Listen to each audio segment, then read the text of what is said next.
In a 10 second, ma'am.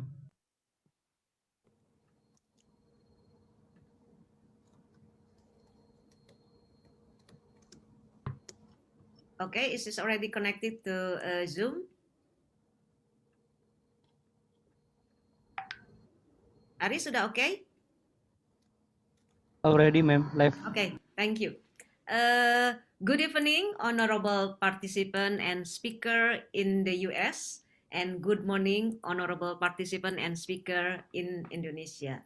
So today webinar aims to establish direct communication in building the social sciences research and education collaboration between US and Indonesia higher education, and to increase the preferences of Indonesian to pursue higher degree in the US with Indonesian government scholarship from LPDP, Ministry of Finance. So on behalf of the Ambassador of the Republic of Indonesia for the US, he sent his best regard to all honorable speaker and participant for attending this event. We would like to take this opportunity to thank for sustained support from Ministry of Education and Culture, the Republic of Indonesia, the Embassy of the Republic of Indonesia in Washington, D.C., the Indonesian Endowment Fund for Education or LPDP of the Ministry of Finance of the Republic of Indonesia, and the Indonesian Rector Forum of Public Universities of Indonesia. Thank you very much for your time and attention. I look forward for the conversation and the question and answer session to follow. So we will notify who will speak in this session. So we would like to invite the honorable speaker, Professor Nizam, as the Director General from the Ministry of Education and Culture, Republic of Indonesia. Please, the session is yours. Thank you very much, Bu Poppy. Distinguished guests, ladies and gentlemen, all participants in this webinars. Good evening in the US and good morning to participants from Indonesia. Assalamualaikum warahmatullahi wabarakatuh. It's an honor for me to join this webinar, a very interesting and very important webinar to force further the collaborations between US and Indonesia, especially in research and education. Please allow me to share screen.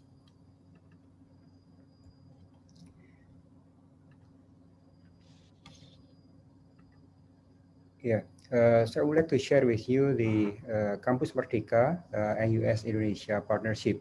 Campus Merdeka is the new policy of the Ministry of Education and Culture to foster the collaborations between universities and the industry or the world of work. Just a brief overview.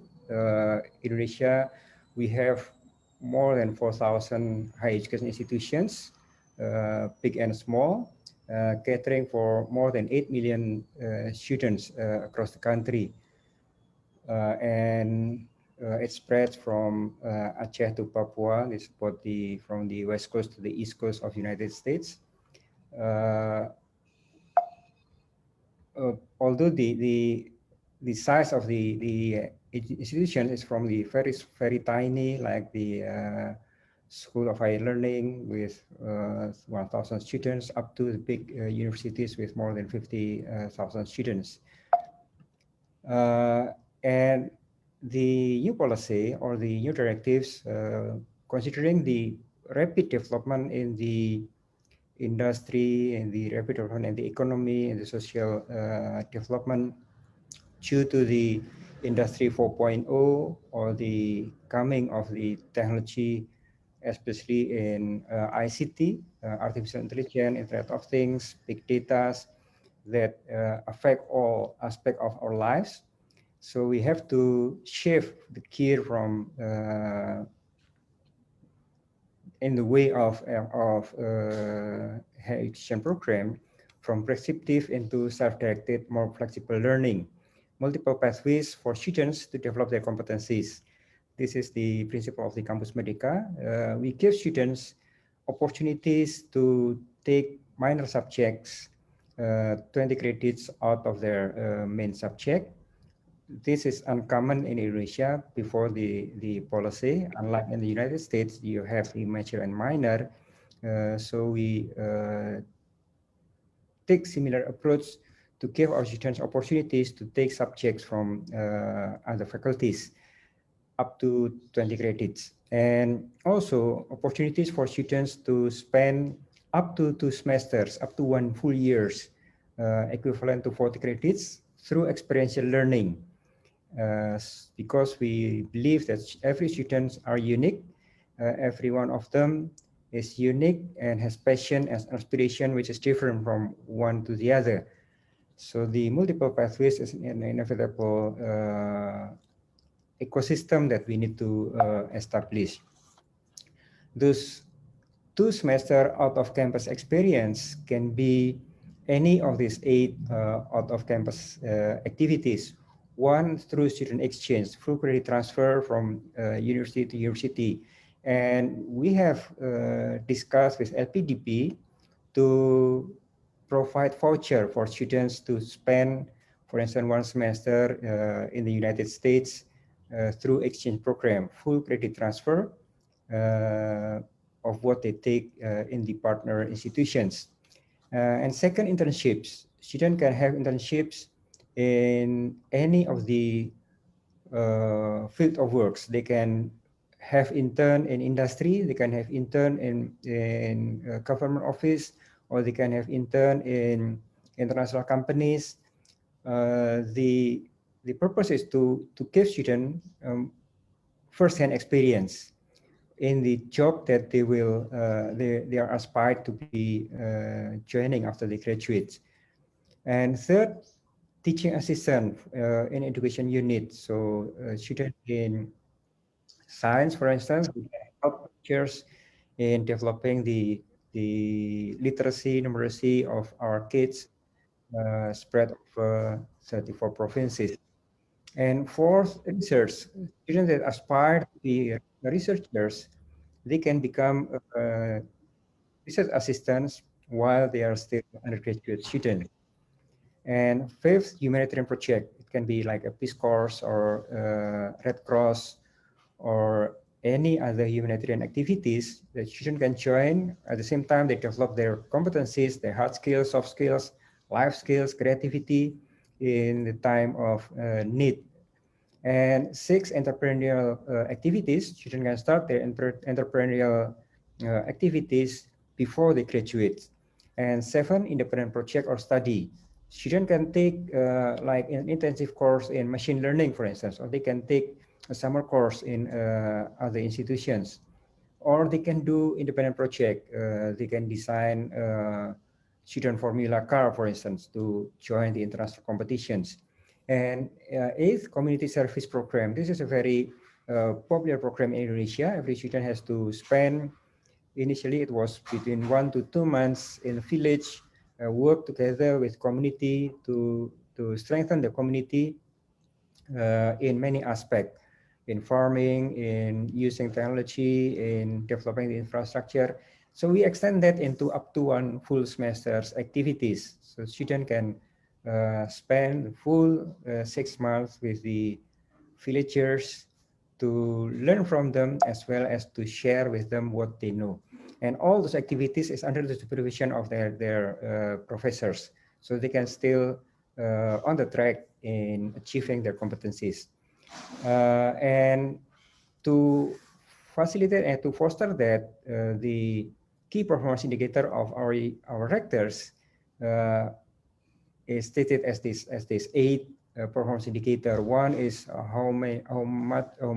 what percentage of the students get a decent job after they graduate, and second, what percentage of students conducted experiential learning.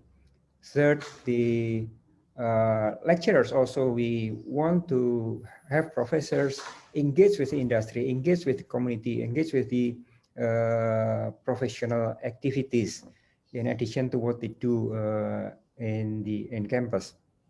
And fourth, we also bring the practitioner professionals to campus. So we merge, it's a marriage between the campus and the campus of life.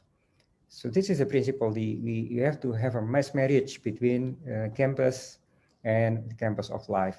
And fifth, in terms of lecturers' output or professors' output and outcome is, of course, publications, as well as how much their research being adopted by government, for instance, for policy development, or how much they engage into the industry, and what intellectual property right from them that go into industries. So these are the fifth key performance indicator.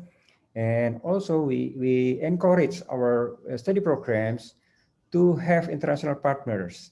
This is to leverage and to improve the standard of the programs. So we encourage them to have international partners. And seventh, in the classroom, we want to shift more toward case-based learning, project-based learning, problem-based learning. So to give students relevance on what they learn through real problem from the society, from the community, from the industry, from the government. And eighth, we encourage also our study programs to have international accreditations. And for that, government already prepare some incentives. One is the incentive for the achieving these 8 performance indicators. Every rector has to, especially in the public universities, because their funding come from the government. So the rector sign contract with the government on what they will achieve within 1 year. If they can achieve more than what their contract, then the government will provide incentives. And second, matching fund. This is to foster further the collaboration between universities and industries. Every dollars industry spend for R&D in the university, if they want to adopt innovation coming out from the university, then the government will provide the same amount, the same dollars to match the funding. In addition to super tax deduction, every dollar spent by industry for research and development in the university, government will take 3 times that amount, 300% of that amount as tax deduction. And third, the competitive fund for Campus Merdeka. This is a competitive program for study programs in university to transform into education 4.0 with the principle of Campus Merdeka. Partnership with partner universities. We expect many will come partnering with the US universities, like in developing dual degree, double degree, joint programs, and the like. We prepare 500 billion rupiah for that programs for next year. In addition, LPDP also prepare voucher for students to engage in the 8 programs of the Campus Merdeka. Collaboration opportunities with the US universities, US University Consortium. We encourage our universities to have consortium with partners, international partners, to address certain issues like, for instance, the SDGs or issues of social development, issues of democracy, issues of culture, and whatever common interests of the universities from Indonesia and partner universities. We encourage them to form a consortium. Like currently we have MIRA, the MIT Indonesia Research Associations. That sort of partnerships is encouraged and supported. And second, joint research and publications. This is, of course, professor to professors under the support from institutions. Curriculum development, student and staff exchange. We want to see more and more as many of our students go to United States as vice versa. We would like to invite as many as US students to come to Indonesia to have experiential learning from how to develop village, how to look at the most vibrant democratics in the world, perhaps, because every time we have so many elections. Internship in industry, we can also send our students to have internship in the US industries. This also supported by voucher from LPDP and scholarships. Of course, we want to see more and more of our students to get into top universities in the States. Sabbatically for professors, is also programs for our professors to spend 1 semester to 1 year abroad. And also we welcome US universities to be present in Indonesia in partnership with the local universities. Top 100 world-class universities are welcome to come to Indonesia. And we realized that during this pandemic, we have like this webinar. Every day we have so many webinars, exchange of knowledge, exchange of ideas. We certainly can use technology to deliver courses, blended or exchange courses between universities from US and Indonesia. With that, I conclude my presentations. Thank you very much, Bu Poppy, for the opportunities, and thank you very much for all participants. We look forward to see more and more collaborations between Indonesia and US universities. Thank you. Okay, thank you very much, Professor Nizam, as the Director General from Ministry of Education and Culture, for supporting of this event and also initiating to increase number of collaboration of higher education between US and Indonesia.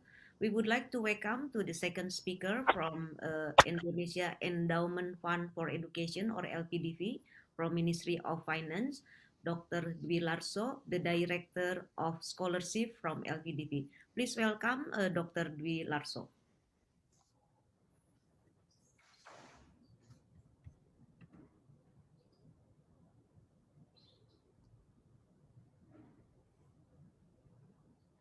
Dr. Dwi Larso, yeah. Okay, thank you.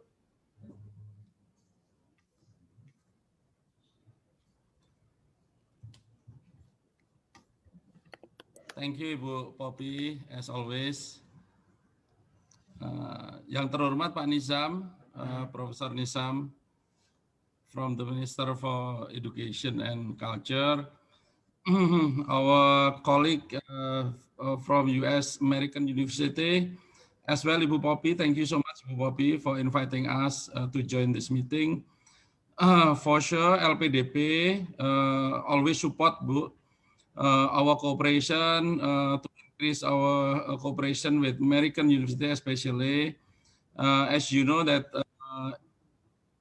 on the list of LPDP program, we put so many American university, including in the world top university, we include 12 among 15 world top university in our list. So we invite all the best talent from Indonesia to go forward, for the further education, hopefully go to the top university in the world, especially in US, Ibu Poppy. I think with this event, as well last event, Ibu, we very open to have direct cooperation with the university, as well if you have consortium through Adikbud, American Indonesia Embassy in US, we would love to have more cooperation in this area. I think with the pandemic situation, I heard that several or many universities in US kind of relaxing the requirement for GRE as well GMAT. I think this opportunity as well for our students to go to American University. Here, Bu, we have Ibu Ratna. Later on, if you have a discussion on the technical issue, how to pursue with cooperation, I will let Ibu Ratna to speak on behalf of LPDP. I'm sorry, Bu, just now actually we have a kind of meeting, yearly meeting in Bandung just started, so I will leave maybe after a while.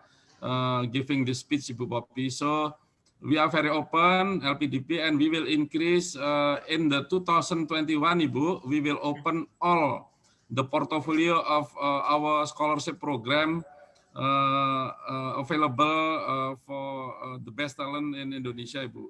In 2020, this year actually we impacted much by pandemic COVID-19, but in 2021 we will pursue all the portfolio that available in our program or scholarship program.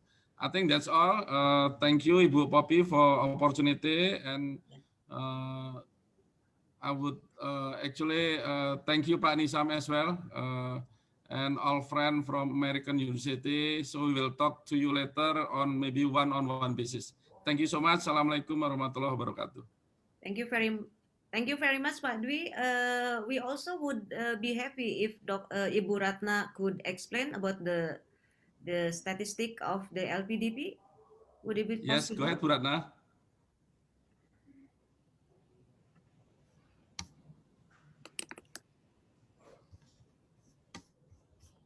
Ibu Ratna, are you? I think she is not here, Pak.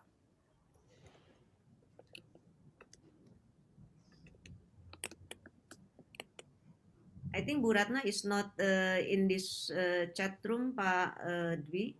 Okay, Bu, I think you can follow up with your agenda. I will tell Ibu Ratna later on, Ibu. Yeah, okay. To give presentation. Thank you so much, Bu Poppy.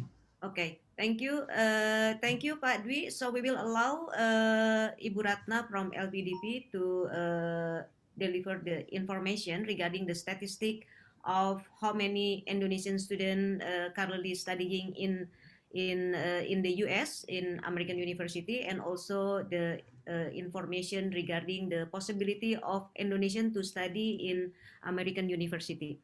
Okay, so we would like to welcome the next speaker from Indonesian Rector Forum of Public University, Professor Jamal. Professor Jamal has already shared the recorded speeches. So we would like to share a screen now.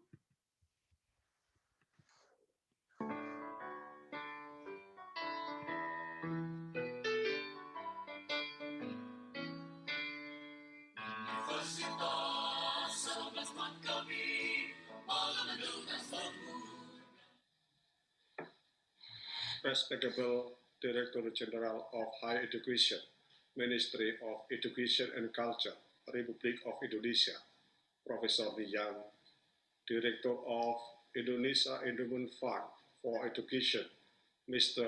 Ronald Silaban, Attaché of Education and Culture, Indonesia Embassy in Washington, D.C., U.S., Professor Poppy Rufaida. All the speaker for the webinar on U.S. Indonesia Research and Education from 7 U.S. universities, and all participants of this webinar.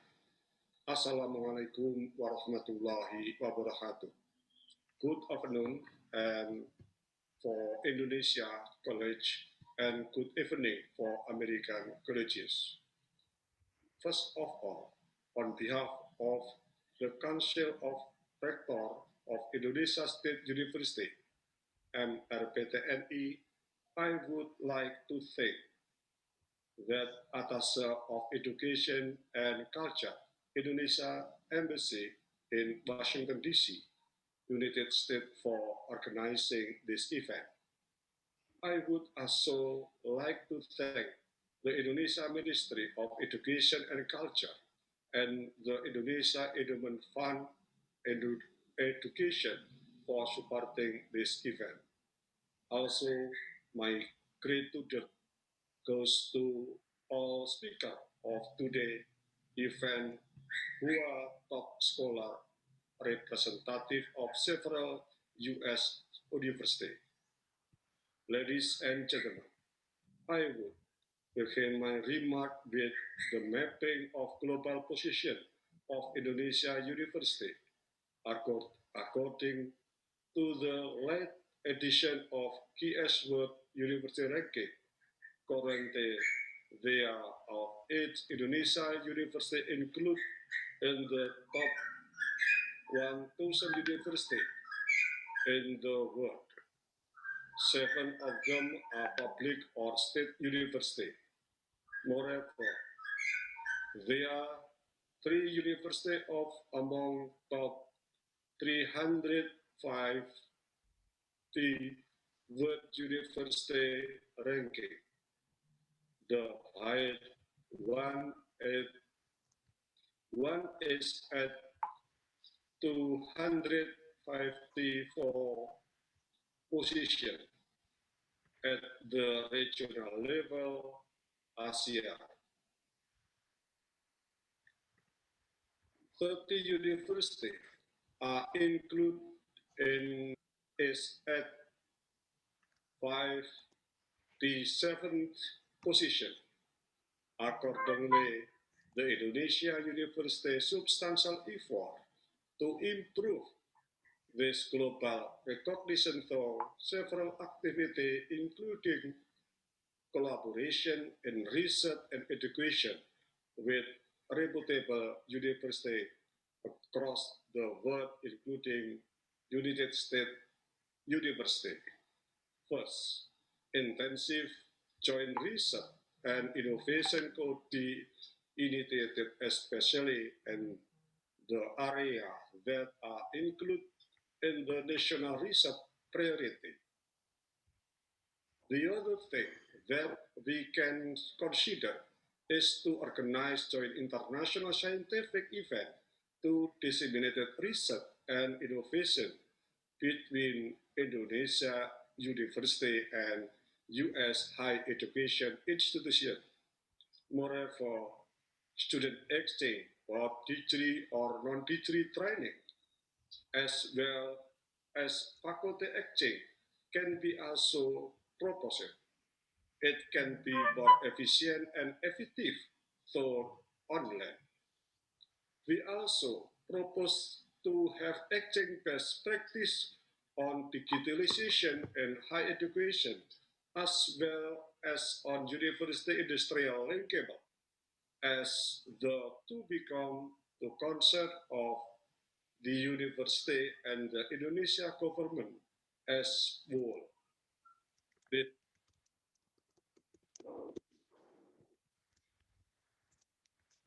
Thank you very much, Professor Jamal, as the chairman of the Chancellor Council of State University in Indonesia.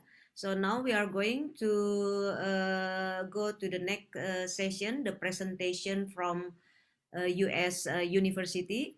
We would like to welcome Professor Frederick Nafuco from College of Education and Human Development from Texas A&M University. Please welcome Professor Frederick.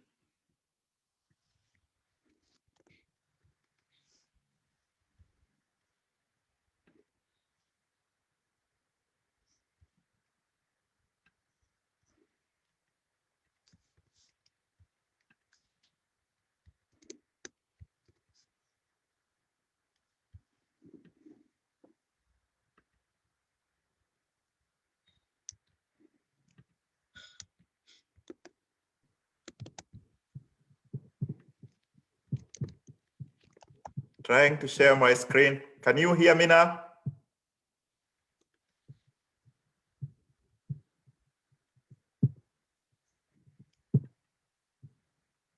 We can hear you. You can do the full screen for the slide. Okay. Okay, you can see it now? Yes, yeah, we can see. So thank you again, Professor Rufaida. Thank you to Professor Nisam, Dr. Lasso, and Professor Jamal for sharing. I have this one screen, and I begin with collaboration between our College of Education and Human Development and College of Education in Indonesia.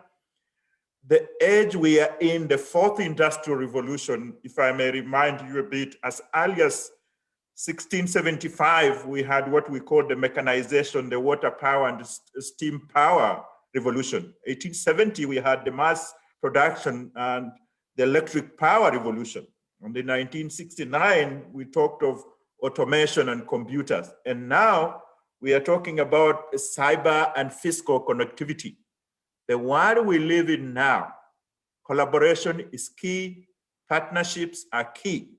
And so what I have here is Texas A&M, we are so big on collaboration. Last year, for instance, we sent the highest number of students on study abroad in the entire nation. We also welcome a lot of international scholars on our campus every year.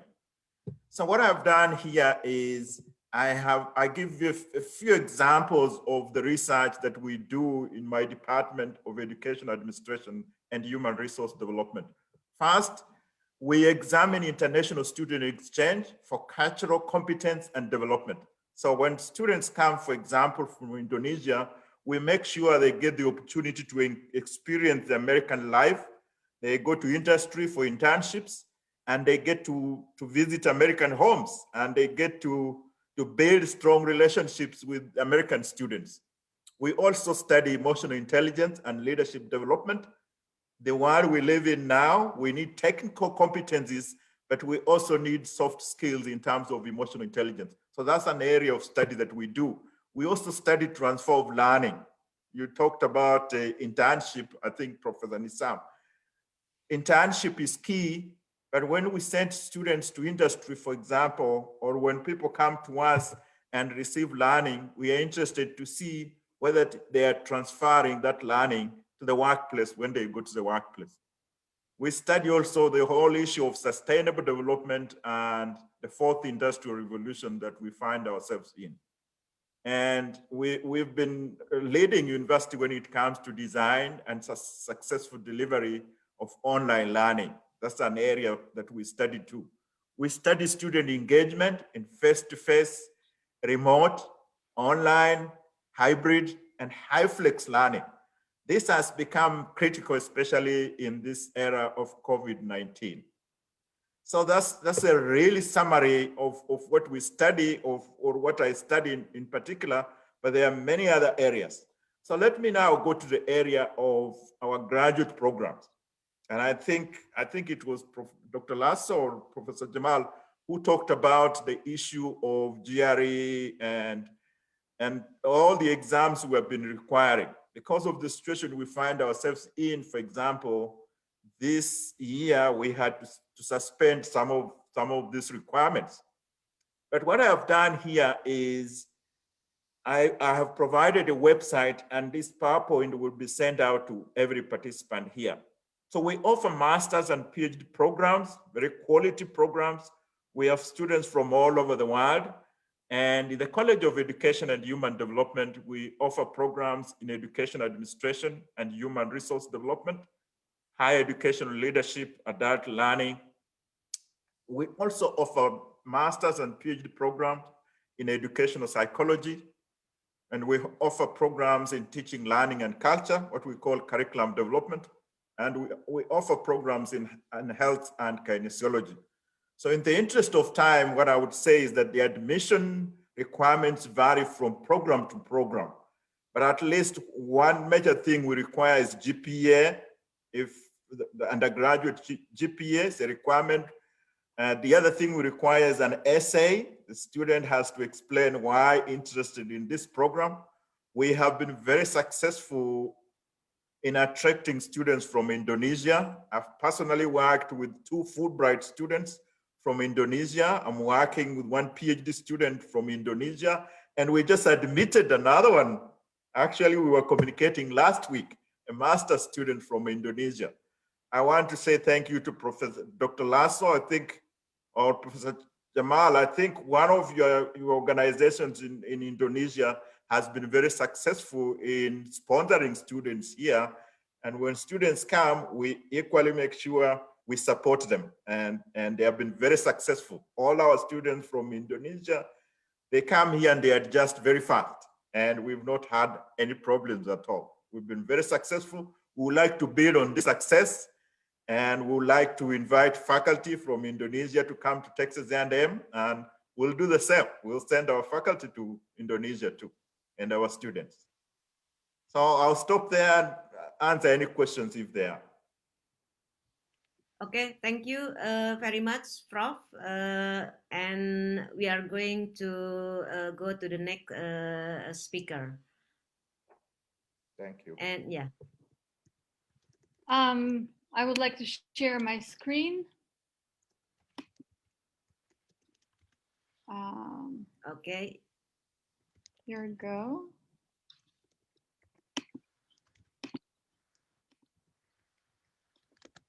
It should be visible now.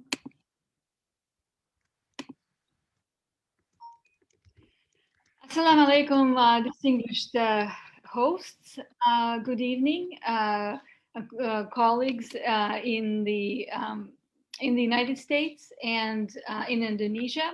My name is Dr. Tatiana Suspitsina. I'm associate professor in the Higher Education and Student Affairs program at the Ohio State University. And I'll say a little bit about our program today and the areas of potential collaboration, and briefly cover the requirements into our programs. Higher Education and Student Affairs is well-known nationally.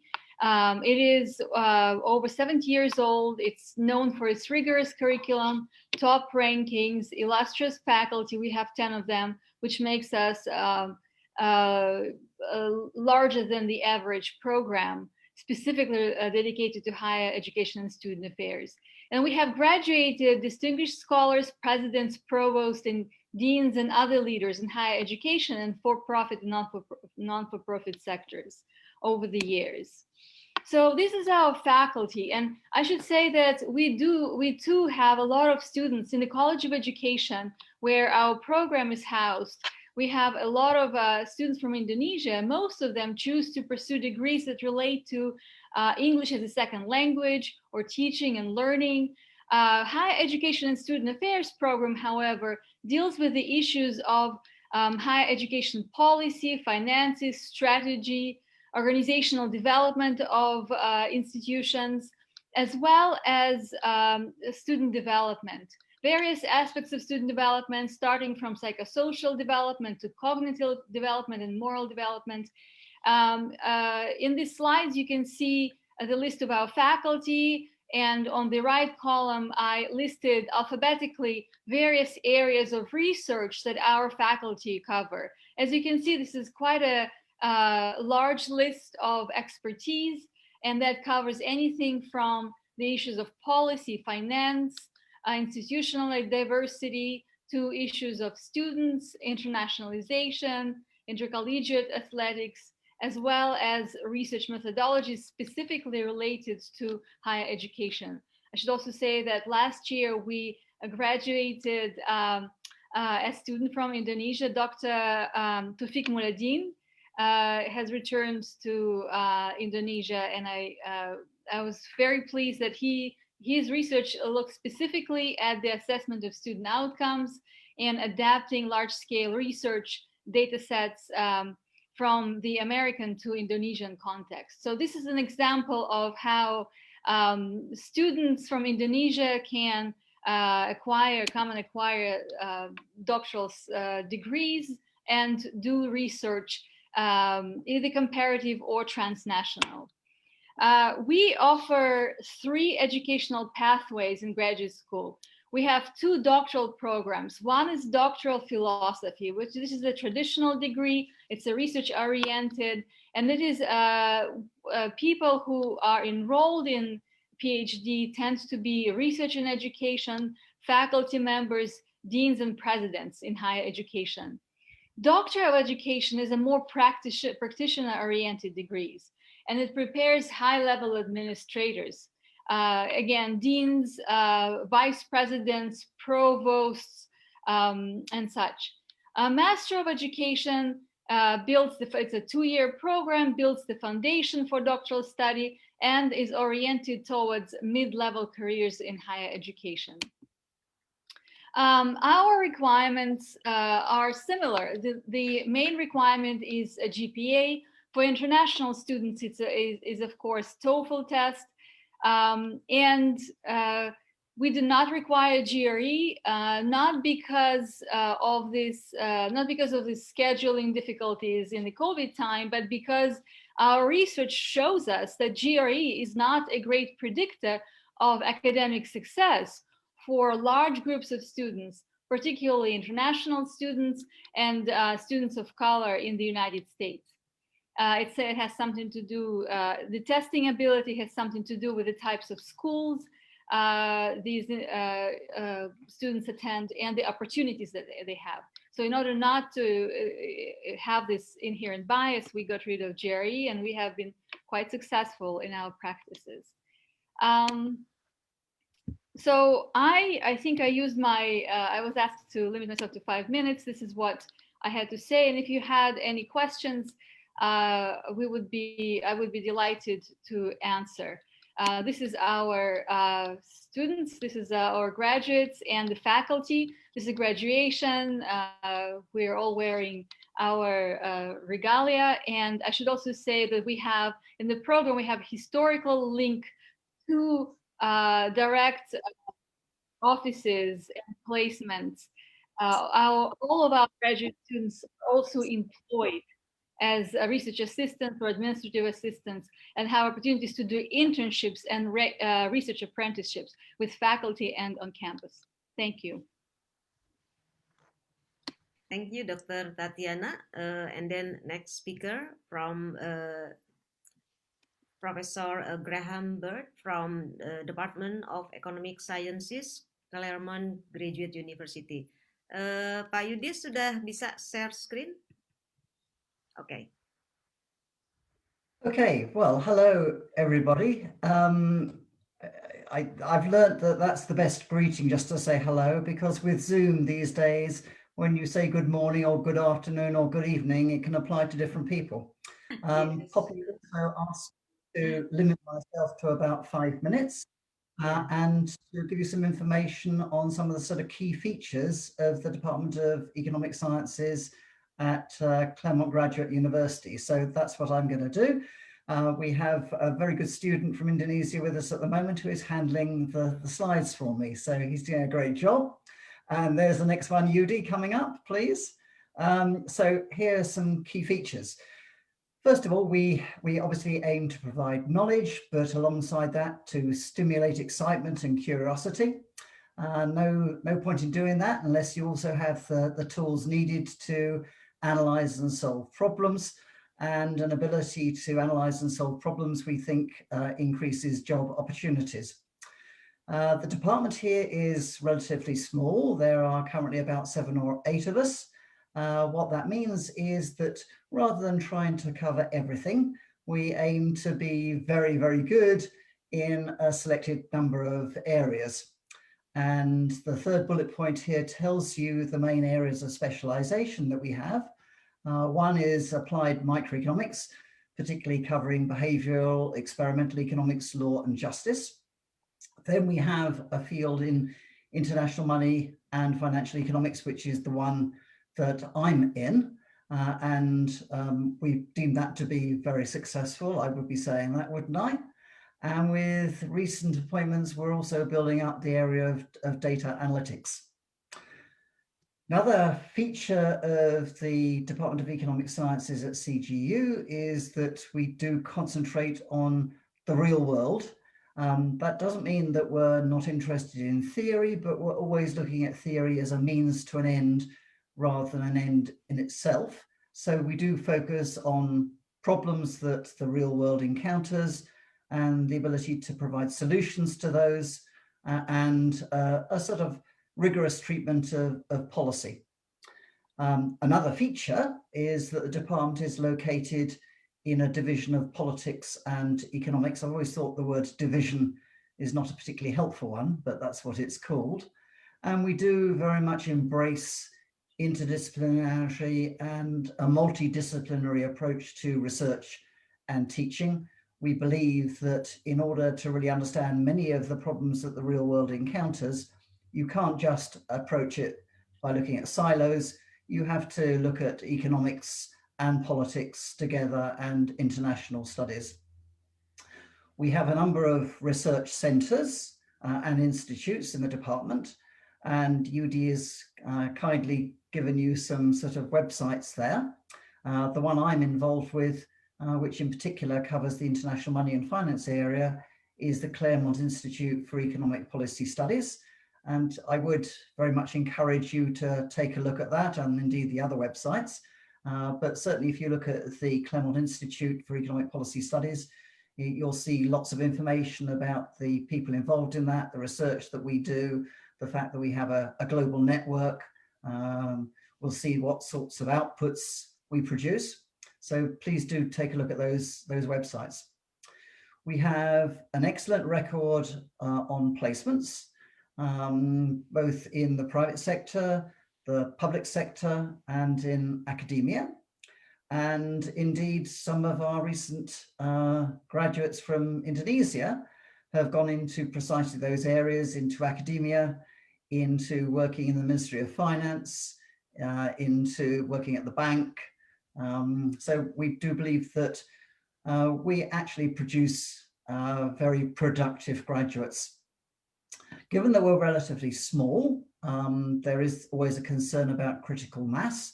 And so the way in which we handle that is to build strong links with the other Claremont colleges here in Claremont. And indeed, one of the good things about Los Angeles, there are some bad things as well about Los Angeles, but one of the good things about Los Angeles is that there are very many local universities, and we've built up strong links with those local universities. So with the links with the Claremont colleges and the local universities, we can overcome the problem of critical mass and build up strong networks. As many universities would say, we have excellent faculty, but don't just take my word for that. See the faculty list, look at Google Scholar, and you'll see that the evidence supports that. We also not only put a very strong emphasis on collaborating with other faculty from the other Claremont colleges and local universities, but also very importantly, collaboration with our students. We put a great store on that, and that often leads to joint publications. A very large proportion of our publications are with students. We're coping with COVID in the best way possible that we can, as everybody is. So we're teaching a lot of our courses online, although the hope is that we will be able to move back to a more blended system as hopefully the vaccine comes in and we're once again able to see people face to face, which would be nice. So that's just given you an overview of the sort of key features of the Department of Economic Sciences at CGU. I'd be happy to respond to any questions you might have if you send them to me or you send them to UD. And there are some examples that UD's provided for us, not only of people who have gone into academia like Puspa, but also people who have gone into policy making, such as Mta and Wahoo and others. So we've been very, very proud to have our Indonesian students. They've certainly done a good job for us. We hope we've done a good job for them, and we hope we will get plenty more. Thank you very much for your attention. Thank you very much, Professor Graham, for presenting your part. And then next, we would like to invite next speaker, Professor Austin from Maurer School of Law, Indiana University, Bloomington. So while Professor Austin share screen the file, we would like to inform that the daftar hadir akan di-share and juga file-file presentasi akan di-emailkan dengan mengisi daftar hadir. Okay, thank you very much, Professor Austin. Please, your time is yours. Well, thank you very much, Professor Feda. Thank you for the invitation, and many thanks to the Indonesian Embassy in Washington, D.C., the Chancellor's Council, and the Indonesian Endowment Fund. What I thought I would do is provide just a quick overview of who we are, Indiana University's Maurer School of Law, talk a little about the collaborations that we have and they're available for Indonesian universities and for Indonesian students, and then talk briefly about applicant report. Very briefly, we're one of the oldest law schools in the United States. We were founded in 1842. We were the first law school in the middle of the United States, known in the Midwest. For foreign students, we have one of the oldest foreign LLM degrees. That's a graduate degree in the United States for students. And our first international students, students graduating that were not from the United States, began in 1907. We're on a very large campus that's right in the middle of the country. We're convenient to the major cities of Chicago and New York, quite some distance from Los Angeles, but very close to Indianapolis and Louisville, which are the two closest main cities. The airport is consistently ranked the #1 in the United States and being easy to get into. Bloomington, which is where we're located, this is right next to the law school. A photograph is ranked recently as one of the best college cities for work-life balance. The #2 best college town. This is a building just across from the law school. This is around the corner, ranked #3 of most beautiful college town by Condé Nast Traveler. This is behind the law school. Is again one of the most beautiful campuses in the United States. And we're known for a Big Ten sport. So if you're looking for a more traditional college experience in the United States, particularly basketball and football, Indiana University has that. If you think of the university more broadly, we have about 43,000 students in 2020 on 7 different campuses, about 30,000 on the IU Bloomington campus. Usually we have between 130 and 150 countries represented in that 40,000. We have around 700,000 graduates overall from the university with, it's a very large campus with usually between 4,500 and 6,500 international students. This year we hit a low of 4,500 because of the COVID, but usually about 6,500 on the Bloomington campus. We're known as one of the leading research universities in the United States.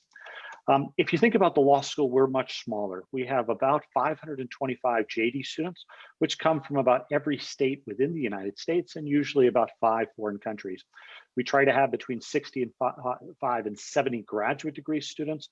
Most of those are from outside the United States, usually between 25 and 30 countries represented, definitely more than 20. We have a ratio of faculty to student about 6:1 with about 50 full-time faculty. Incoming students this year came from all over, and partly that's because Indiana University has gateway offices that are located in Bangkok, Beijing, Berlin, Mexico City, New Delhi, and other places. If we think about the collaborations that the law school specifically, so not the university, but the law school is happy to work with, we can break it down into a couple of different things. First, for students, most of our students are going to come into our graduate law programs. That's either our master's in law, the LLM program, or our MCL program. What we do is we provide scholarships for students to supplement funding they're receiving from their home institutions or from other government funding agencies. The cost of tuition in the United States is quite high for law school. We're significantly cheaper than schools in the coast, like Los Angeles or New York or DC, but it's still going to be expensive. Why many students come to us rather than those big cities is because we're a smaller college town, which makes it very safe and easy to get around, and the cost of living is significantly cheaper than in those large cities. We have preferred partnerships that we do. We currently have partnerships with probably about 30 different international law schools in different countries from around the world. We provide guaranteed scholarships for qualified graduates of those preferred partners coming to get a master's degree or a graduate degree. We do visiting scholars where we will host anywhere from between 10 and 20 scholars a year coming from different countries. We have a number of centers, which I'll show you briefly, where we have collaborations on the research side. And we're happy to talk about joint degree programs, either with our master's, our SJD, which is a PhD equivalent in law, the Masters of Comparative Law, or the JD program. For the LLM program, normally students just need to have a TOEFL score, an English score, and they need to have an undergraduate law degree. If you're interested in the JD degree, then you need to have an LSAT, which is a law school admission test. Most students, though, are going to be coming in with the LLM degree and just need the TOEFL score. On the research side, we have a number of centers of excellence on research in cybersecurity, law, society and cultural, criminal law, global legal profession, constitutional democracy, which involves constitutional design. And we're happy to talk to you individually about what relationships we might be able to establish. How to learn more. Generally, these are the programs that our students are most interested in. For students coming from outside of the United States, it's mostly going to be the LLM degree, which we have 3 variations, a master's and a 1-year program, which is basically 10 months, an LLM with a thesis option, an MCL, which is also a 10-month program, or the SJD and PhD programs, which are significantly more involved. Here's the information you need. If you're a student, then you're best reaching out to lgradadmissions@indiana.edu. If you're somebody from the school, from a school and you'd like to partner, you can reach out to that email address, and our International Programs Office, which is dedicated to serving our international students, will get back in touch with you. You're also more than welcome to reach out to me. I'm the dean of the school and at lawdean@indiana.edu, and a member of my staff will connect you to the right person. You can get more information on our website. If you'd like a copy of this PowerPoint presentation, also email either the lawgrad@indiana.edu or lawdean@indiana.edu, and I'm happy to provide you a copy. Again, it's a privilege to be here. Professor Feda, thank you so much for inviting me again. We've had a lot of, well, we've been very grateful for the Indonesian students that have come. We're happy to consider other partnerships, and we'd love to see more students come. We've recently partnered with a number of schools in Thailand and China and India and in Latin America, where they send groups of students, anywhere from 3 to 10, where we provide some scholarship assistance. So there's a group of students that can come and live together in a house and enjoy 1 year of studying in the United States. And if that's of interest, I'd be happy to explore those sort of joint programs with you too. Thank you so much for the opportunity. It's very nice to see you again, Professor. Okay, thank you so much, Professor Austin. Yeah, we also would like to thank for the latest collaboration between the Faculty of Law from University in Indonesia. So we're really honored to have one of your lecturer. Thank you so much, Professor Austin. Now we are going to invite Professor Weiner from George Washington University from the Master of Art in Applied Economics program. Please welcome Professor John.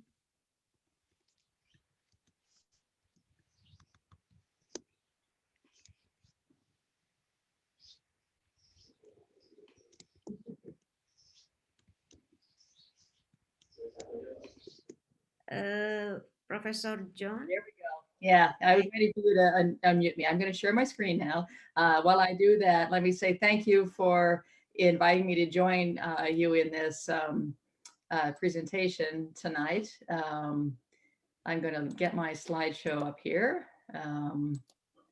And it's got the outline there, but I think in the interest of time, I'll just go on through. So first of all, let me say thank you for inviting me to speak with you tonight about our program in applied economics at the George Washington University. I also want to thank my PhD student, Ruli Prasetya, who invited me to join this group. He's also an outstanding graduate teaching assistant for my class in applied microeconomics. And I've been very impressed that he has been not only getting this conference here organized, but also helping me get my quiz and my lectures organized for tomorrow. So with that, let me move through my slides. As I mentioned, this is a presentation. I'm an associate professor of economics at the George Washington University, and I'm also the director of the applied economics program. It's a master's degree we have. GW is a very international university. As you can see from the slide here, we've 15,800 graduate students, 7,800 full-time, 8,000 part-time. We have international students from around the world, and it's a very, we're a very international community being in Washington, so that's a nice place to be. A little bit about me. I'm the founding director of the Master of Arts in Applied Economics at George Washington University. I have a PhD in economics from Harvard University and a bachelor's in business administration from University of California, Berkeley. I've worked before joining GW. I did a lot of work in the real world, which helps me run the program here, both at the U.S. Treasury Department and a couple of the Federal Reserve banks. And I also lived and worked in Brussels for a long time. I wrote a book about company tax reform based on my dissertation. So I am a tax expert. So let me move on to our program in applied economics.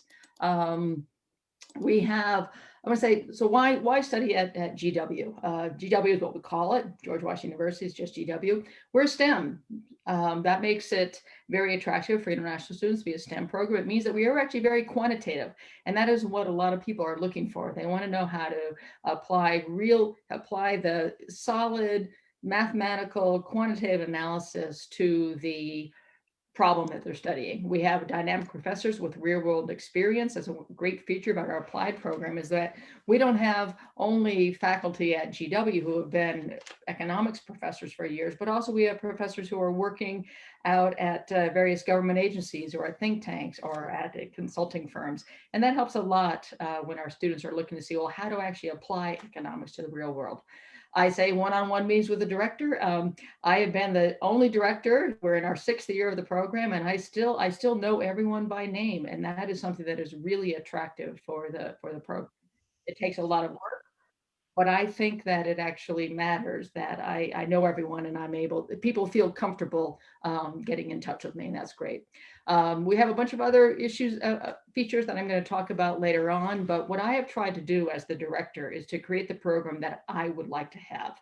And I am constantly asking our students and our prospective students, tell me, what do you want to see? I just sent out a Google form today asking students for their views on which electives we offer. What have they taken? What would they like to take? And what would any other comments? I find that this kind of interaction with the students is something that often gets lost when you get to a big city like Washington, D.C.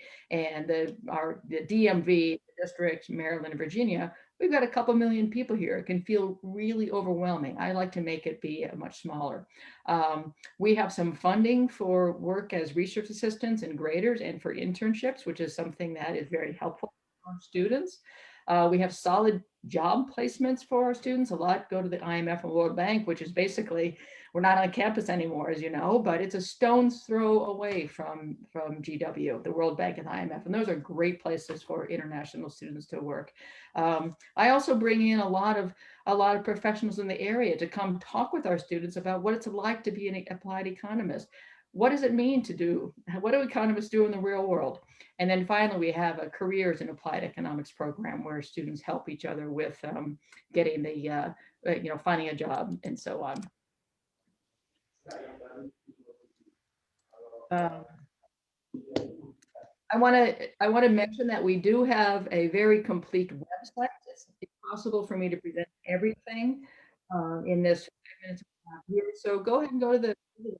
I've designed all the information that you need there.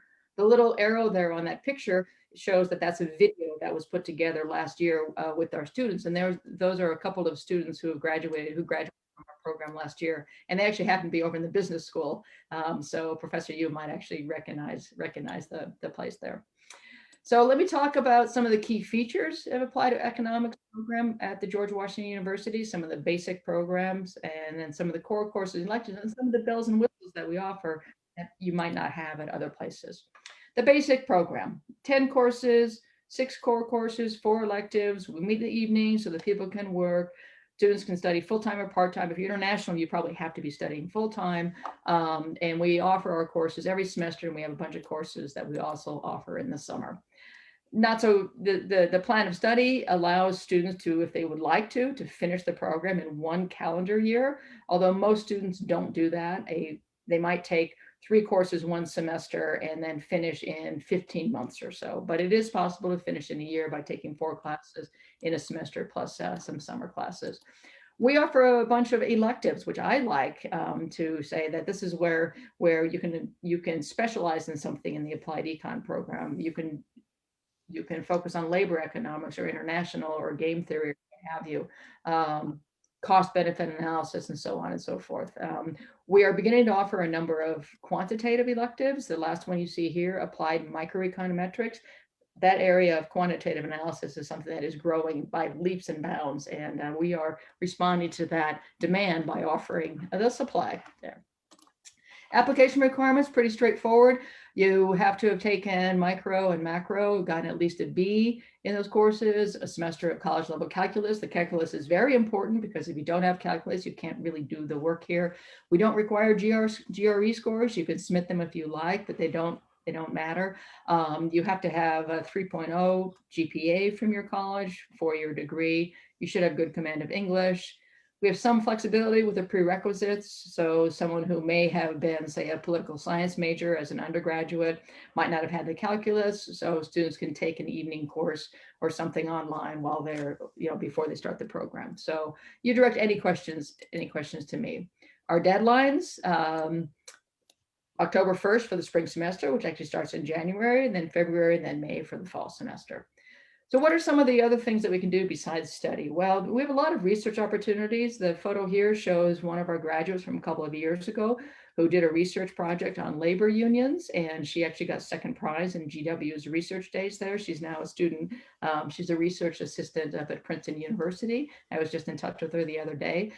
We allow our graduate students to work for professors in the economics department, which is a nice feature because it allows our students to say, hey, what does it mean to work as a research assistant? How do I find the data? How do I actually translate the stuff I'm interested in into something that's real world? That's something that we allow our students to do, and we actually pay them to do it, which is a nice feature as well. So paid research positions in the program. Some of the other things that we have are, my mouse here. We have, because GW is a full university, we also have a whole library and a technology lab where there are workshops offered throughout the year. Many of our students are very interested in programming languages, so they can take workshops in Stata and R and Python.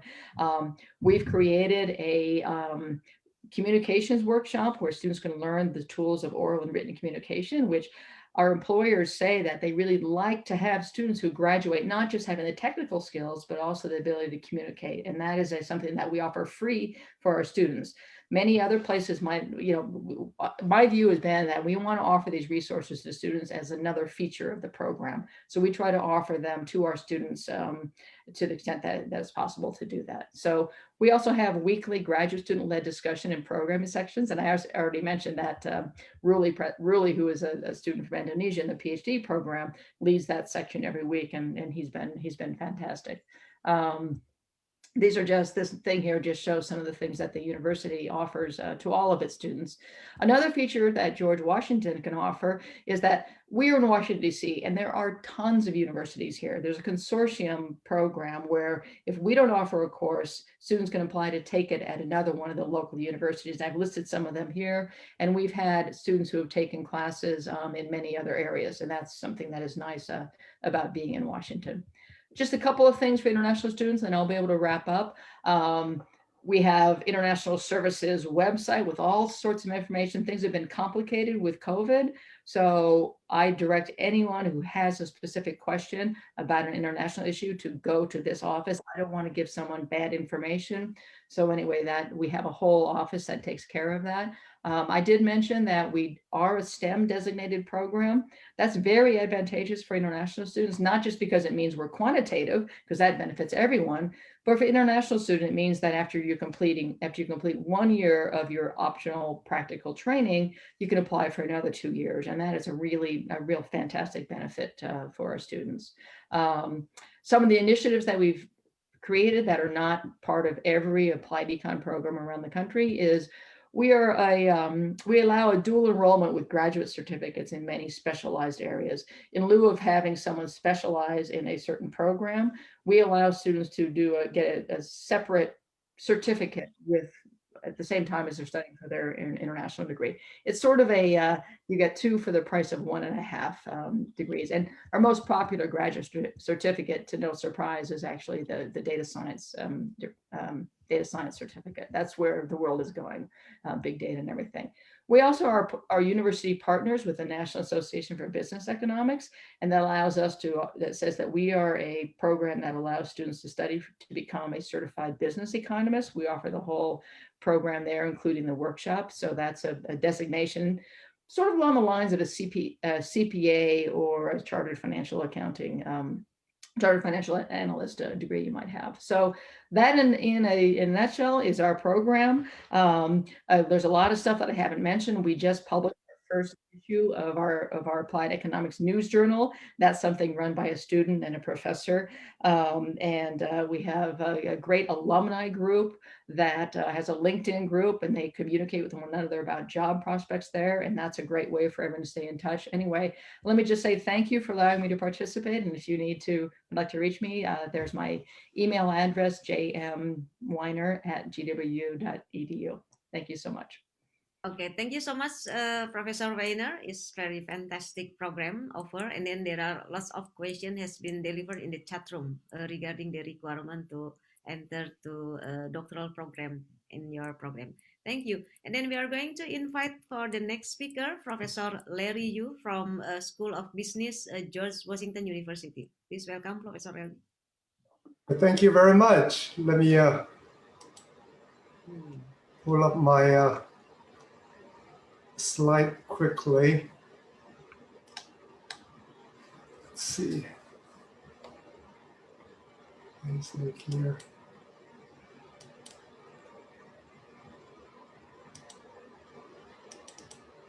Great. Well, thank you. Thank you, Poppy, and thank you very much for the invitation to share our program with colleagues and students in Indonesia and also other parts of the world. And also like to thank Professor Weiner for such excellent introduction to our university and also the resources around our campus. And so now I can just focus on the programs we offer. What I'm going to say is to introduce the programs hosted in our Department of Management, School of Business, the George Washington University.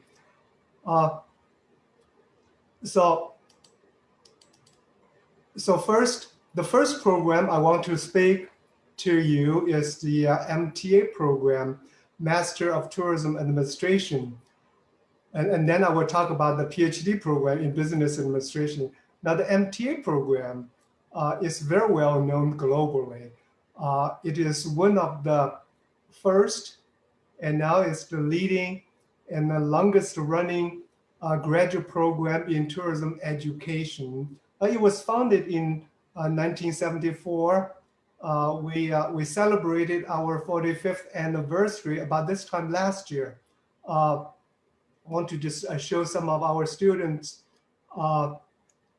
here, and we have Wami from Indonesia in attendance, and we have a lot of collaborations with Indonesia. We really appreciate the support from LPDP funded I think 3 MTA students. And we have an incoming student coming in for the spring. She just registered yesterday. We're very happy for her. And so this is just wonderful. And then we also took our students to work with the tourism industry for consulting projects 3 years ago in Bali. And myself spoke at the major conference last October in Bali, in a major tourism conference. And so we have a lot of collaborations, both academically and professionally, and we definitely want to deepen our relationships and our collaborations with colleagues, institutions in Indonesia. Now, the MTA program, just quickly,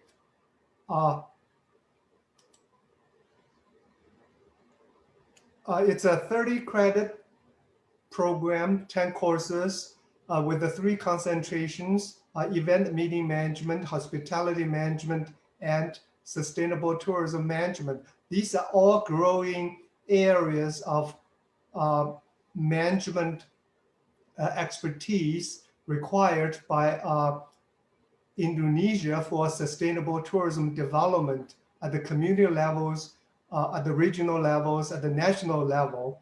And so we attract a lot of interest in from Indonesian students and applicants. the requirement for this program, GPA 3.0, and English test, TOEFL score, or IELTS.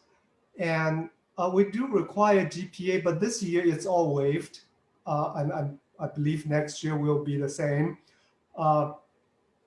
Even during the normal, typical time, we also take a number of considerations and review each applicant on a case-by-case basis, work experience, GPA, and the references, and then we make decision to grant the waiver of the GMAT and GRE test.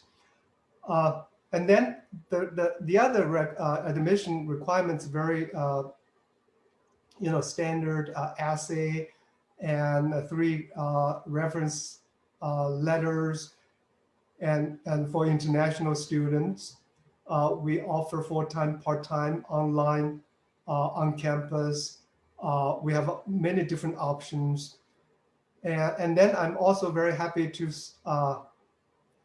introduce our new program we just launched this fall, MBA and MTA dual degree program with a total 62.5 credits, 21 credits are shared by both programs. Applicant has to meet the admission requirements for both programs, and then you can be admitted into both programs. And I'm very happy to report we enrolled our first MBA MTA dual degree student this fall, and so we hope to see more students in this program as well. So we also have 2 graduate certificate programs, 4 courses each. These primarily for our own graduate students in different programs or students in other schools. They want to have a specialization or concentration in hospitality and in tourism management to build up their expertise and the resume. However, we also, have industry professional colleagues to attend those programs just to hone their skills, knowledge for advancement as well. Now, so this is the MTA program, very popular and very well known globally, especially in Asia. And we are also part of the UNWTO, World Tourism Organization, and certified by UNWTO as well. And so that's the MTA. I'd like to also mention this is the area we really like to seek collaborations with institutions in Indonesia for applicants who are interested in doing tourism research. And those students can apply for our management PhD program with a focus area in management in one of the 3 domains, organizational behaviors, human resources, and entrepreneurship. And so you can study in those disciplines, but then you can do your dissertation in tourism and hospitality. So the requirement for the PhD program, a GPA of 3.5 or above, GRE or GMAT score in the 90th percentile or above, 3 letters of recommendation, and also a match of the candidates and also faculty research interests, and the congruence between the applicant's professional and education goals and our school's requirements and objectives. This is a 5-year program, first 2 years for coursework, and the 3rd year for dissertation proposal development, and the last 2 years for dissertation research. And so we will be delighted to host a qualified PhD candidate funded by LPDP in the near future. Then lastly, I want to mention we are really student focused, and try to take care of our students, like Professor Wiener just mentioned in her program. This year in particular, very hard for our students scattered all over the world and studying online. And so our students actually came up with this student webinar series. Basically, working with our alumni. By the way, we have over 5,000 MTA alumni all over the world, from tourism minister to entry-level managers in any of those industries. And so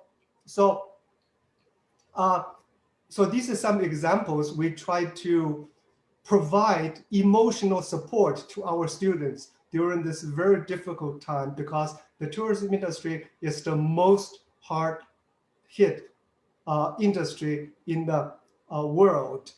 And so our last webinar here for this year will be a week from today. And we will feature three our distinguished MT alumni, Chris Canfield, Courtney, and also Attila, the owner of a very well-known winery in Virginia. And then also a acclaimed chef will join us, talk about wine tourism in Virginia. And so if you are interested in tourism, in wine, please join us to toast to the holiday season. And also we really dedicate this webinar to the global tourism industry for resiliency, agility, and the creativity during this pandemic year. So with that, I think I'm just going to close my presentation. Thank you very much for the opportunity. I'm looking forward to new collaborations and also to welcoming new students to the programs. Thank you. Thank you, Professor Larry, for a great presentation. Now we are going to Professor Ron from Martin School of Public Policy and Administration from University of Kentucky. Please welcome.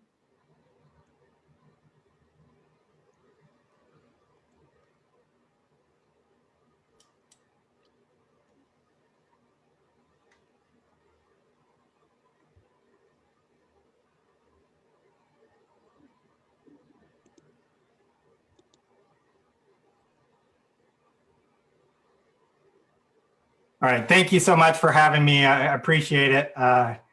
And I appreciate the time to present a little information about the Martin School. We'll try to keep it within the 5 minutes. So we have a number of different programs, and this is for people that would be interested in working in the government sector or nonprofits, or for private businesses that work with the government sector quite a bit. These are the programs we have, both at the master's, undergraduate, and PhD level. We also have 2 certificates. We're a well-regarded program in the United States. We're ranked 25th among public affairs programs. We have strength in public finance and budgeting, where we're ranked number 3. And we have some other programs that are well regarded as well in local government management and public policy. In terms of our research areas of our faculty, so the expertise we have, these are some of the areas we have strengths. So in particular, issues like tax policy and budgeting. We also have strengths in education policy and housing. So these are some areas, I think, if these are topics you're interested in, we would be a pretty good fit. And this would be areas also that we could have collaborations with faculty or students in Indonesia, especially when they have access to unique data that often is the case in international countries. So you may be wondering what some of these degrees are. So what is a Master's of Public Administration? Well, this is training for people that are going to be in leadership roles in government agencies or nonprofits. So a lot of our graduates end up in state or federal agencies or directors of nonprofit organizations, and some of them in private companies. We also have a master's in public policy, and how this is different is this is training students to be analysts. So there's more technical skills in this degree. Many of our students have graduated to be budget analysts, policy analysts, our third degree is a master's in public financial management. Because we have a strong reputation and strong faculty in budgeting and financial management and tax policy, we have a master's in this area. And we're preparing individuals to be financial leaders in government. So we've had graduates go on to be state budget directors, work in federal agencies in terms of doing budget analysis, and become financial analysts in private sectors as well. We have a PhD program in public policy. Generally takes 4 to 5 years to complete, depending on your background. In some cases, if you do not have a master's, it may take 5 to 6 years, but most of our students come in with a master's, but it's not required. Most of our students, almost all of them, are fully funded. And I should note, for our master's program, we have a fair amount of funding for our students as well, as they could work as research assistants or research gain some scholarships. So in terms of how to apply, it's a bit different for each program. For master's programs, it's 2 letters of recommendations. For the PhD, it's 3 letters. For each of the programs, you'll need to have a resume or CV submitted, a personal statement, and for the PhD program or the master's programs, this is saying how you would be a good fit for our program. We'll need your college transcripts. And if you're applying for the PhD program, we'll need a writing sample. And then for the PhD and MPP programs, we need a GRE score. You can submit this for the other programs as well. It's not required. If you do have questions about our programs, you can contact Rebecca Meeks, and there's her email address there. We have enjoyed the students we have had from Indonesia and look forward to the possibility of having more in the future. With that, I'll stop and look forward to possibly some questions in the chat board. Thank you.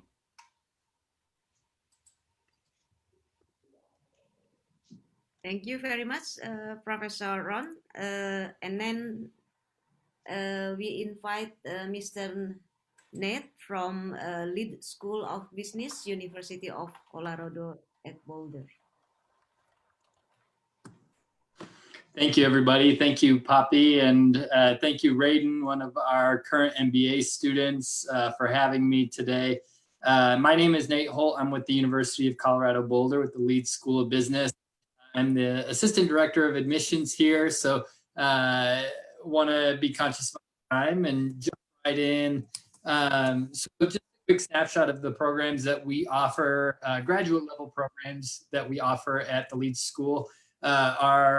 Our programs in accounting and taxation, our business analytics program, which is STEM designated, our MS programs in finance, supply chain management, real estate.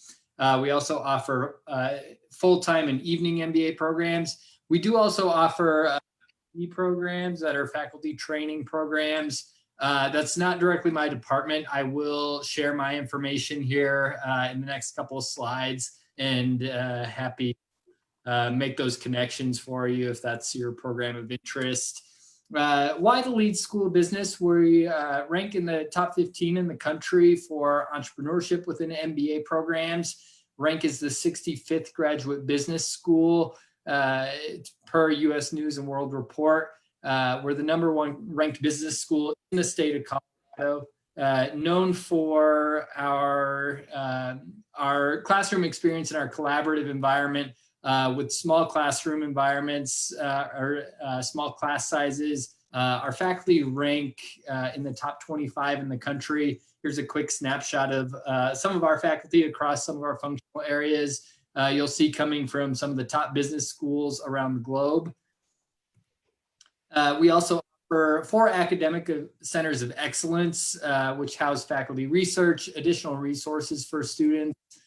So this is within our Burge Center of Finance, our CU Real Estate Center, our Deming Center for Entrepreneurship, and our Center for Ethics and Social Responsibility. And these house an abundance of resources for our students, including faculty research and research collaboration opportunities, domestic and international treks, corporate partner connections, case competitions, industry treks. So a lot of ways to connect specifically through these areas. Going through our programs really quickly, these are 2 STEM designated programs. They're Masters of Science programs that are accelerated 10-month programs that will do a deep dive in these functional areas. So they start in each July and graduate that following May. All of our programs follow a cohort structure, meaning you start with your class and you graduate with your class. Our other 2 MS programs I wanted to highlight are Finance and Real Estate. Again, that 1-year accelerated pace, 2 semesters, so fall and spring semester. Please note these 2 programs are not STEM designated, but follow that same rigorous kind of 1-year intensive kind of expertise-driven modality. Our full-time MBA is a 2-year program. Again, that cohort structure with 1 program start a year in August. That first year is your core curriculum. We'll work and help place you in a summer internship. And then that second year is electives, where you're able to fully customize your MBA experience based off of your goals. And then newly offered this year is a dual MBA and MS STEM 2-year degree. So your first year would be your core MBA curriculum, and your second year would either be the MS in Business Analytics or Supply Chain Management. You graduate simultaneously with both degrees, and being able to complete this program in 2 years, and it is STEM designated. And then application process, I know we've talked a lot about the GMAT or GRE, so our application is all online. The GMAT or GRE is test optional this year due to the pandemic. We still will require the TOEFL or IELTS, also accepting Duolingo this year. Recommendation letters, personal statement, transcripts, resume. We will waive your application fee through this partnership. And then lastly, an admission interview. Well, I did want to be conscious of everybody's time. So there's my contact information. I'm happy to share these slides. I'm happy to schedule a time to talk with anybody. Feel free to reach out to me. Thank you again, Poppy, for having me. And thank you, Raiden, one of our current MBA students, for inviting me. Okay, thank you, Nat, for the presentation. We really appreciate. Now we are going to invite Ms. Ratna from LPDP to deliver brief statistic about Indonesian students who study in overseas, particularly in the US. Please welcome Ibu Ratna. Bapak Ibu silakan mengisi daftar hadir ya. Ada link dan evaluasi untuk melihat yang akan mengikuti kolaborasi follow up. Link daftar hadir sudah disiapkan. Ya, we have already provided the link of the evaluation and then follow up meeting. Ibu Ratna sudah hadir?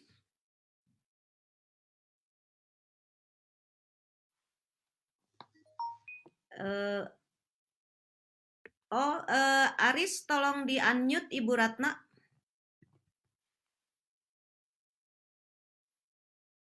Aris.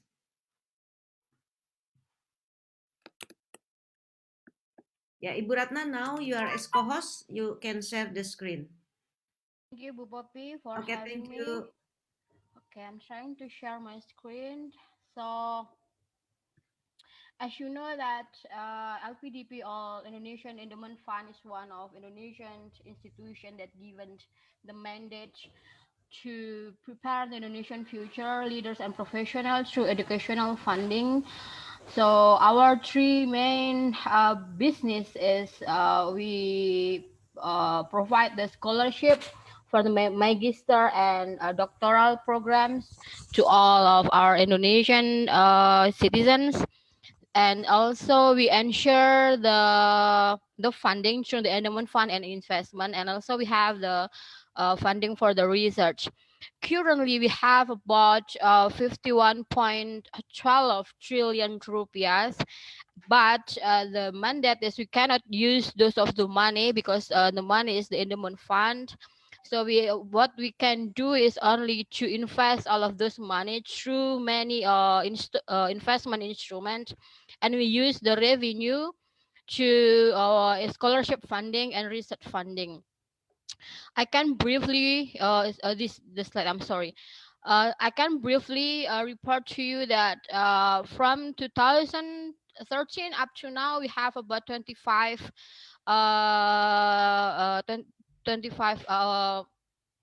awardees and about 25,000 awardees, and now we also have about 11,000 awardees, and 7,000 awardees are still on school or ongoing, either abroad or they're ongoing in Indonesia. You can see from this slide that most of our awardees are still, I don't know why, but most of them are choose to having their magister and doctoral degree in Europe.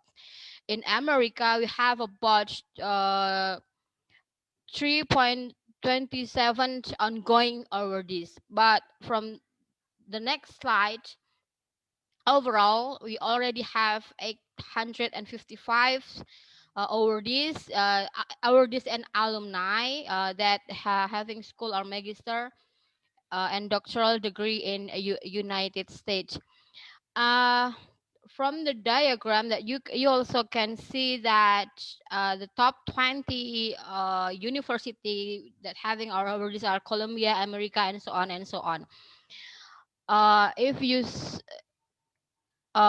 briefly, our program we have three main programs, that is general, targeted, and affirmative. In those three main programs, we have many other programs that each program have their own requirement. So the candidate must prepare themselves, and they have to read carefully what the requirement for each program. And for the list of the university, I already write on the right side that for the general program, we have the university that listed on the general program is the top 20 university. We using the ranking from the QS, the HE, and the Shanghai. And oh wait, I'm sorry.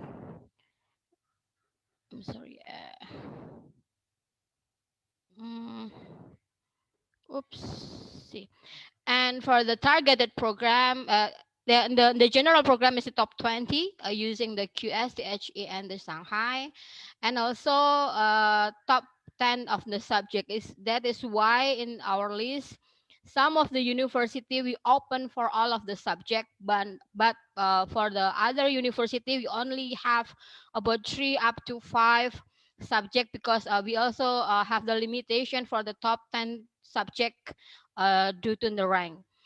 And for the targeted programs, the university that having list on the targeted program is the top 200 university, and also top 10 subject. And the affirmative is top 40, 400 university, and also top 10 subjects. Currently, in the general program, we have 30 US university that in the list, and the targeted we have 79 university in the list, and affirmative we have 87 university that is in the list of in our program. The other is this is the funding that we have for our awardees. Mostly is coverage all, so we just want to make sure that the awardees is not having the enough money or enough fund for their education. Then we also have the program that is above the regular programs. We call it as a World Rank University Scholarship. And these programs, we have 15 university that is on list, and mostly are in United States. I think I will give a more time for question and answer, Bu Poppy. Thank you. Thank you, Bu Ratna, who has already showing us the number, the statistic about around 11,000 Indonesian students now currently studying overseas in certain countries, particularly in European countries. And then only 20% from the total number of the Indonesian who study overseas only study in the US. So it's very low compared to other countries. So hopefully this event would increase the preferences of Indonesian students to study in American university. So I believe that due to the time constraint, there are some question has been delivered in this chat room. Particularly the requirement for entering the PhD program. Most of the audiences are really eager, to know about the requirement for having GRE and also GMAT for business school. So I believe that all school has been prepared and then inform the participant about this requirement, and also certain requirement for doctoral program. So we will share the file of all presenter to the audience, and then please make sure you fill in the form provided in this chat room. Mengisi daftar hadir, ya, mengisi daftar hadir. We have provided this link, so we could collect your email, and then we will send all the information. Okay, we also would like to inform that all the school here, we have Indonesian students currently study in all university that are present here. So we will also inform who are the students who can be contacted. For example, Yudhistira is the PhD student in Claremont Graduate School, also are present today in this webinar. And also Ruli Prasetya, who has already mentioned by Professor Weiner, also a PhD student at George Washington University, and then also Himawan, who are also, and Partom, who are also currently studying at University of Kentucky, also is PhD student who are also doing their PhD at the school. So if all participants need information about all those schools, we have email and list of students who are currently studying in those university. And we would be very happy to provide all information, so you can have a chat and then request the private consultation maybe with all the students who are currently studying in those university. Even we also have the student who just graduated from Ohio State University, Taufik Mulyadin. Now he is a lecturer, become a lecturer at Universitas Pendidikan Indonesia. Okay, I think we would like to have the answer from all the speaker about the requirement for entering your program. Is it like a must requirement for GRE or GMAT, particularly for doctoral program? Yeah, maybe who would like to start to answer the question? From Texas A&M University, Professor Nafuko, or? Yes, I'll start. Yeah. So at Texas A&M, we have 2 doctorate programs. We have EDD, Doctor of Education in Education Administration and in Teaching, Learning, and Culture. Those EDD, we don't require GRE, the EDD. The PhD, it varies. For this year, we suspended, and most likely next year, there's no GRE requirement. Thank you. And then next. My next. Yeah. We do not have GRE requirements for any of our programs. We made this decision to equalize the playing field. Okay, thank you. Yeah, it's very clear.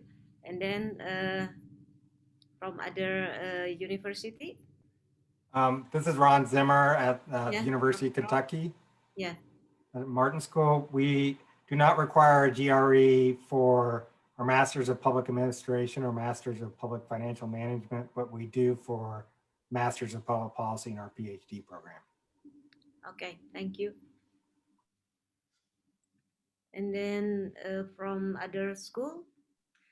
We don't have the GRE for the Masters in Applied Economics, but there is a GRE requirement for the PhD in Economics.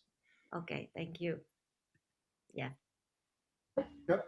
Yeah. For our PhD program at the Leeds School of Business, we do require the GMAT or the GRE, except the online exams for this year. Our PhD programs are typically very competitive, and so the test requirements are still required at this time. Okay, thank you. It's very clear. Professor Larry, you would add the... Yeah, as I mentioned earlier, the PhD program requires GRE or GMAT or GRE. And then the MTA program, as I mentioned, is really a case-by-case kind of consideration. But this year, and I'm sure next year, will be all waived. And then the review will focus on the work experience, the GPA and the preferences, and so looking at the different dimensions of the applicant's qualification. Okay, perfect. Yeah.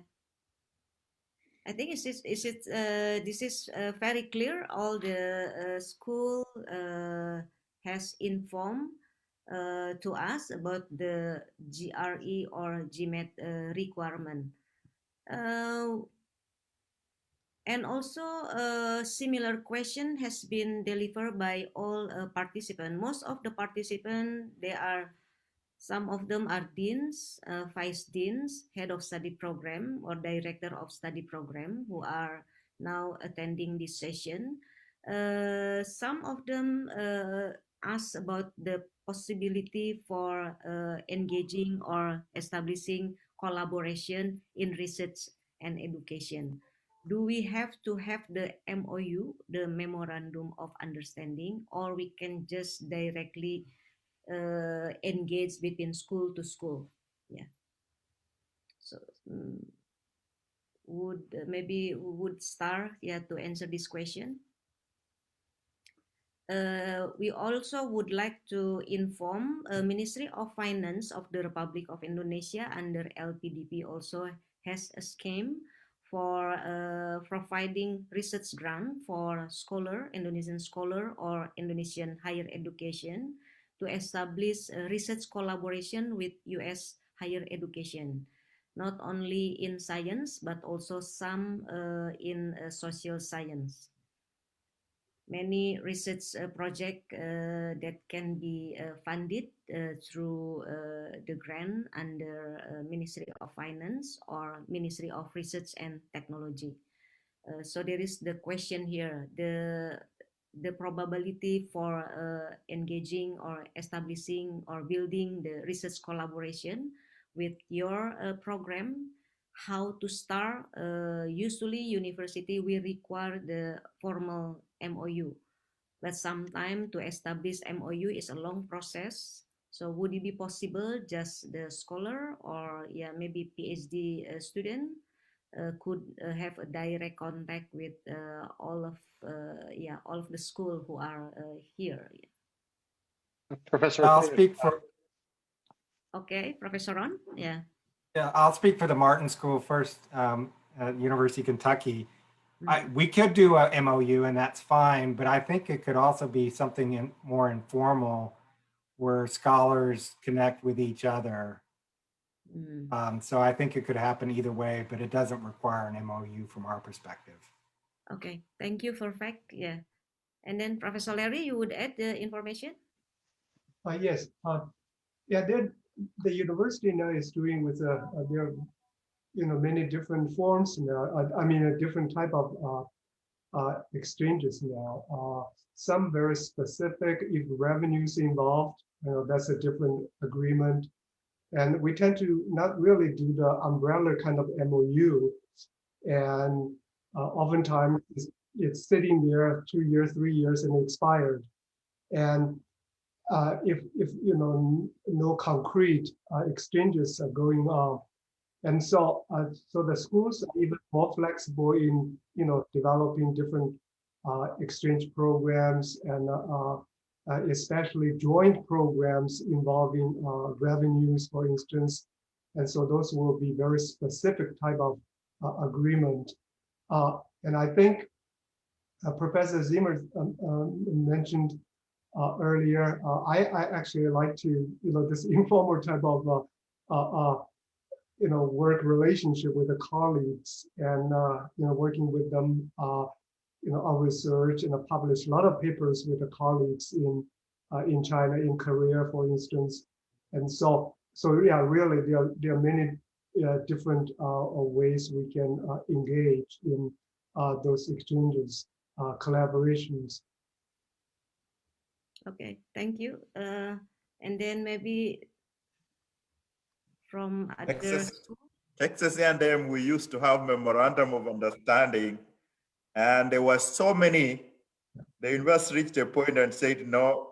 So what we do now, we do a memorandum of agreement, which is just a letter. And prior to COVID-19, all it would take is if your dean traveled from Indonesia to here, what I would do is before the dean leaves, we would get a letter of agreement.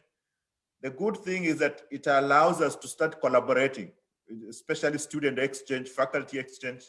In terms of research, the best way is the informal.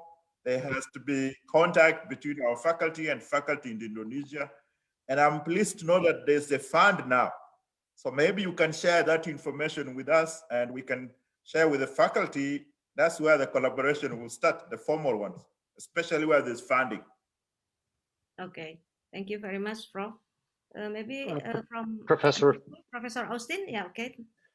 Yes, so for us on visiting scholars, we don't need to have an MOU or an agreement, and we certainly don't need that for PhD and SJD students that are studying for a period of time.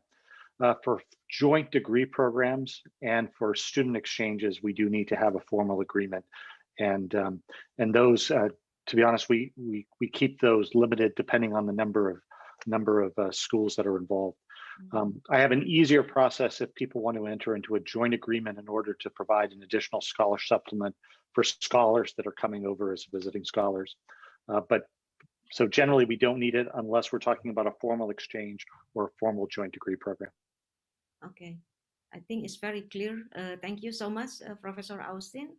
Maybe from other school, Professor John, would you add the information, particularly in your program? I don't know what kind of arrangements we have, but I suspect we'd have to have some sort of arrangement to have a PhD student come.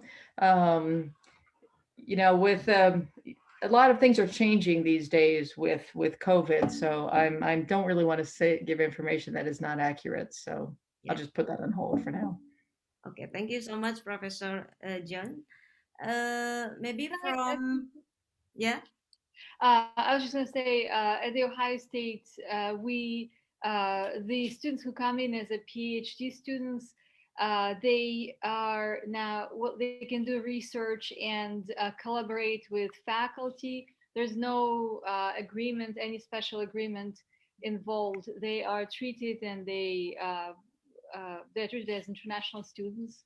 This is what they are for all legal purposes. And we are actually making provisions in the COVID situation. Our international students are required to take classes that will have in-person meetings. So it's a hybrid class. If they're taking online classes only, they may jeopardize their legal status. So we are making sure that our international students have an opportunity to enroll in classes that will legally maintain their status and meet their requirements. Okay, I think perfect the information. Thank you so much for the information. Now the time is nearly, not nearly, it is 10 p.m. in Washington, D.C. and then 10 a.m. in Indonesia. I believe that we need more time, but we have, due to the time restriction, we would like to thank to all speaker uh, for for delivering all very informative material, and then we will send all the material to all the audiences who have already fill out the form provided in the chat room. So thank you very much once again for attending this webinar. We believe that this is not the first, and we are going to continue to host the US Indonesia Research and Collaboration in 2021, particularly for increasing more information in order for us to have more Indonesian to study in the US. And then thank you so much once again to all participants who have already attended this event. Once again, good luck and then have a nice evening, and then selamat berjumpa di lain kesempatan untuk semua partisipan. Terima kasih. Thank you very much. Okay.